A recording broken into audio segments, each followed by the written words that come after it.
إلهي ما بهذا سكله ما أنتنا وحويان وكلن آذو قيمة بدن وحريتان كيا أفرت بقول معلن ككليمي دلك الدافيه سويدل أن أفرتن بقول واي قعنت كويسو أما يفريلسو GBE تاسو ولبنا قعنت وقصي هيسو Save the Children وحويان ما أنت حريتان كي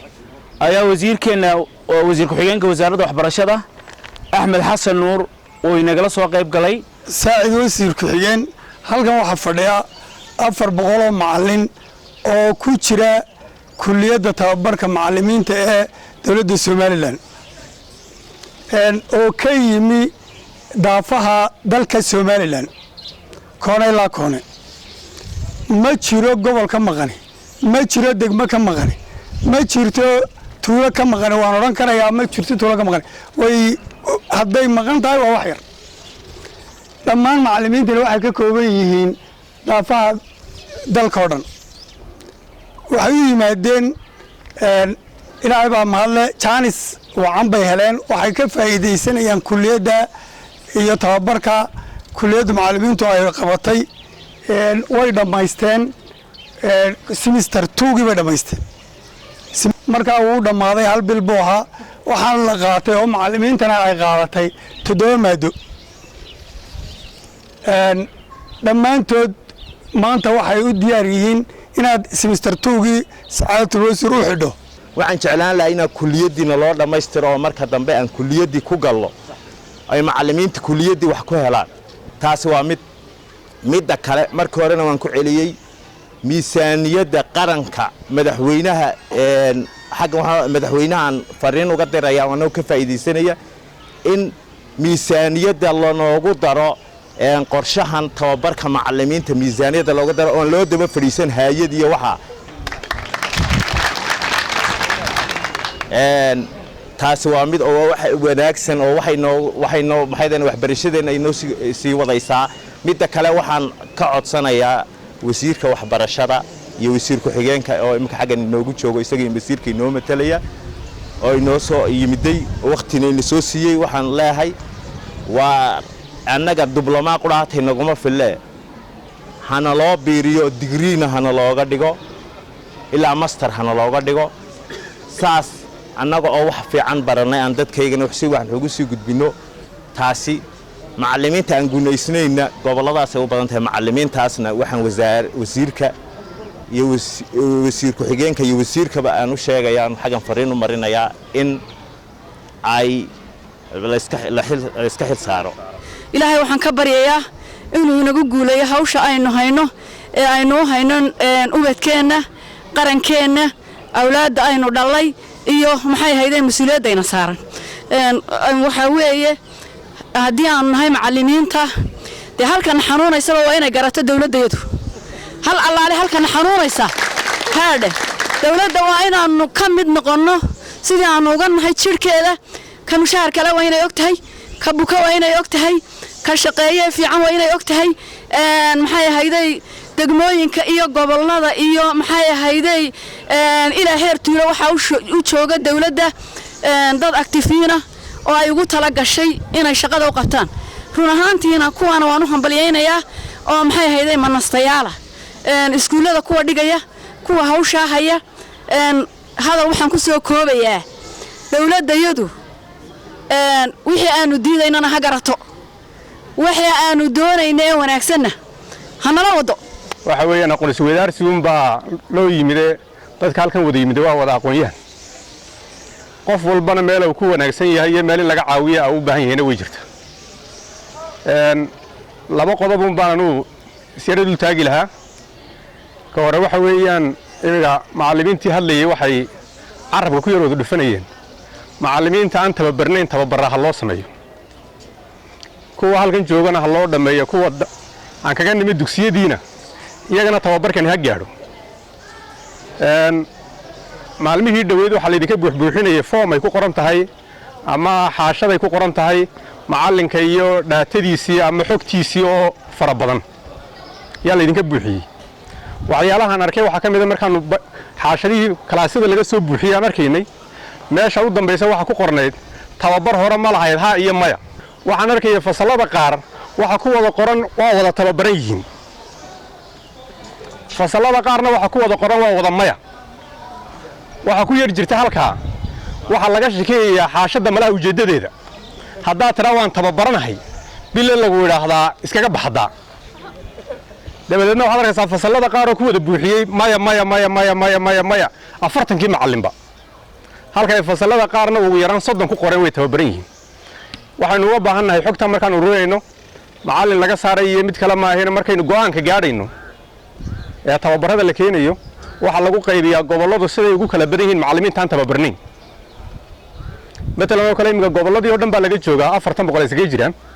isku tira kama joogan marka la qaybinayo waxa lagu qaybiyaa gobol walba inta macallin ee aan tababar lahayn ayuu saamiga ku qaata marka tababarka la qaadanayo haddii xogtan ururina ay khaldanto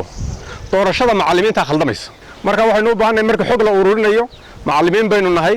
dad lagu kalsoon yahay baynu nahay inaynu runta ka sheegno haddaynu tababar qabni iyo haddii aynaan qabin haddaynu xirfado u baahannahay waa gaar habka wax dhigista habka caruurta ilaalin daryeelka caruurta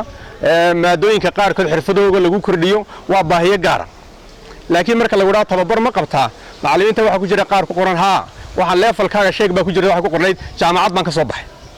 marka macallinkaas oo kale soo ma fiicnaateen inuu halkan u deyn lahaa ku aan tababar ba qaadanin talabaadna waxaan ku dari lahaa macallimiinta marka dugsiyada la joogo aqoontooda iyagoo tababar qaba haddana kormeerada wasaaraddu ay dirtay ee la soo sameeyaa waxayna tusayaan inaan wax dhigideennu sidii la doonayay ay ka yar hooseyso waxa la ururiyaa sanad walba data ku saabsan fasallada saddexaadka ah yaa laga qaadaa xog akhris qoraalka iyo xisaabta sanadkana waa la samayn doonaa halkaa waxa ka soo baxa wuxuu muraayad u yahay macallimiinta iskuulada dhiga sida wax ugu dhigaan sanadadii dhaweyd xogtii u dambeysay kolley waad haysiino macallimiin bad wadatiine waxa ugu wanaagsanaa heerka grade 3 iyo fasalka saddexaad ee akhris qoraalka af Soomaaliga iyo xisaabta gobolada bariga galbeedka tuunkum bay qaban baan u maleynayaa laakiin wixii ka soo baxay xogtaasi wuxuu sheegayaa Soomaaliland waxa ugu fiicneed sool baa ugu wanaagsaneed dhowr sano lagu celiyana sidaas ahayd ama ha noqoto dadaal ay geliyeen oo saa'ida ama ha noqoto inay ka aqoon badan yihiin macallimiinta kale ama ha noqoto duruufaha iyo deegaanka sida ugu saameynayo adu wixii doona sabab ha u noqdo laakiin waxa soo baxaya waxa weeyaan caruurta grade 3 oo inagu intaan maadaama dugsiyada hoose dhaxanahay gacantaan ku haynaa aqoontoodu heerkii la doonayay adduunyada way ka hooseysaa gobolladuna way sii kala hooseeyaan taasina aynu xooga saarno hadhow waxay noqonaysaa in hoos loogu dhaadhaco la yiraahdo iskuuladii saambalka loo qaatay macallimiinta dhigaa waa kuwee halkan 400 bay noo jooga sidii hore lagu sheegay 400 waxay soo bilaabeen bishii hore March coronavirus in yar u harsan tahay inaga soo gaaray fasax bay saa ku qaateen bishii hore waxa u dhigan tahay semester buuxa u dhigan tahay maantana waxay ku qaateen halka semester buuxa macallimiintii dhowr iyo 10 bay gaarayeen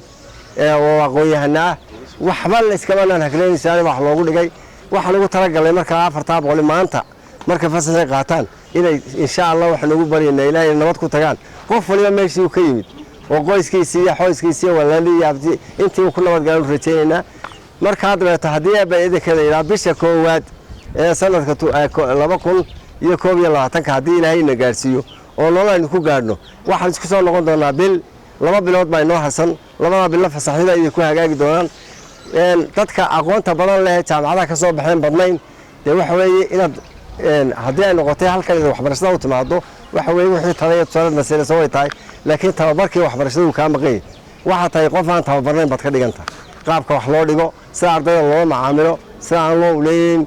waxyaabo badan ba fasalka sida loo maamulo waxbarashadii waxa weeye waa fan jira oo la barto waayo qab hadaa qabka Soomaaliga iska wada qabka weyn hambal ma noqonaysa si dabacsan ma soconaysa هذا discipline كيان نظام كدوك سواد هلسا وحابان برنا دي قول ما دير هجيننا وحنا خلطنا ونصحاننا waxa weeye horta macallimiin baa tiin iskuulina waa tagayeen arday raba dugayeen qof walba waa mas'uul wuxuuna ka mas'uul yahay waxa hayo idinku yaa raaci tiin arday baad u tiin arday baa ku imanaya amba inaan ahaado amba inaan ahaado waxa weeye mas'uuliyadiisa waa inaad qaadaa inta fasalka kula joogo ood ogaataa ardaygani casharkii ma fahmay bise muu fahmin ood ogaataa ardayga akhlaaqiisa kolkuu safka taagan yahay waa macidee dhaadheer buu leeyahay oo ardayda kale uu ka xagto waana u taagnaato iska soo gudaa tidhaaha nadaafadiisa ma ka soo shaqeeyey ardaygu oo isagoo u diyaara inuu wax barto meeshii ma yimid waayo hadduu meeshii isagoo wax diyaara yimid waa okay galaas kaa galo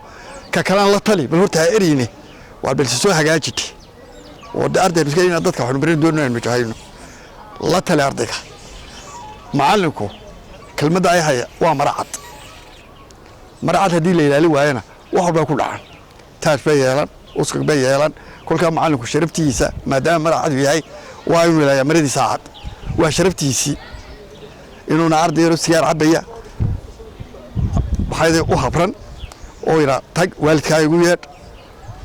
oo yidhaa inankaaga sigaar ku cabbaa ardayda kaloo biinayaa amba ha iska daayo amba kaxayso oo meel kala gee waayo waxa weeyaan waa waajib ku saaran adigii